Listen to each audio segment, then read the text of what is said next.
Exclusivo. O Ministério Público Estadual pediu hoje que o governador Luiz Fernando Pezão perca o cargo e que os direitos políticos dele sejam suspensos por até 8 anos. Os promotores acusam o governador de não ter feito o dever de casa com a saúde do Estado. A reportagem é do Tíndaro Menezes e da Flávia Januzzi. Remédios, equipamentos, médicos. Não é de hoje que a saúde no Estado está na UTI.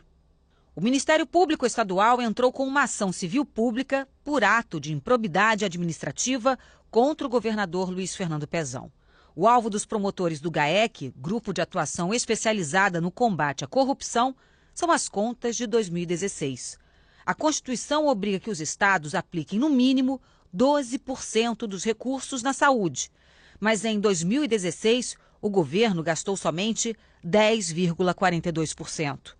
Índice que garantiu ao Rio o título de estado com o menor percentual de aplicação em recursos na saúde do país.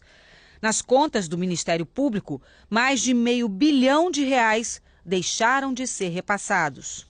Na ação, os promotores afirmam que Luiz Fernando Pezão reconheceu que não foi atingido o índice constitucional e que a falta de repasse aconteceu em razão da crise financeira.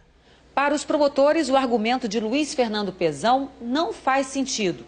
Se houve queda na arrecadação, para o Ministério Público, os recursos podem até diminuir, mas o índice mínimo de 12% não pode ser alterado. Os promotores afirmam que o governador optou voluntariamente por não aplicar o percentual mínimo constitucional em flagrante e contínua desobediência ao ordenamento jurídico, e que tal conduta de Luiz Fernando Pezão agravou em 2016 o já grave panorama da saúde pública do Estado. O Ministério Público pede que Luiz Fernando Pezão seja condenado por danos morais coletivos e pague uma multa de R$5.749.000, ou seja, 1% do valor que deveria ser aplicado, mas não foi na saúde. O Grupo de Atuação Especializada no Combate à Corrupção também quer que Pezão perca o cargo e que os direitos políticos dele sejam suspensos por até 8 anos.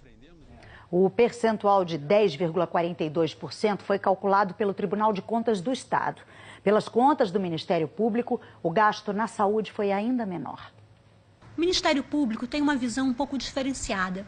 Sob a nossa ótica, ele teria aplicado 5,19%, porque nós não computamos nos cálculos aquelas verbas que o Estado certifica uma prestação de serviço pelo prestador do serviço público, quando ele terceiriza, mas ele não tem dinheiro disponível no caixa do Fundo de Saúde. Mas, de qualquer forma, é bom deixar bem claro que, na visão do tribunal, que é 10,42, isso, por si só, já é improbidade administrativa. E o prejuízo para a coletividade do Rio de Janeiro foi grande. O Conselho Regional de Medicina também condenou a falta de recursos na saúde. Creio que essa é a maior crise da história da saúde pública do Rio de Janeiro. Está morrendo gente que não precisava morrer. Estão havendo mortes evitáveis como consequência de desabastecimento, de insumos, de falta de pessoal. Então a saúde está passando por um momento realmente de caos. O governo do Rio declarou que a Procuradoria-Geral do Estado recorreu do questionamento do Ministério Público no Supremo Tribunal Federal.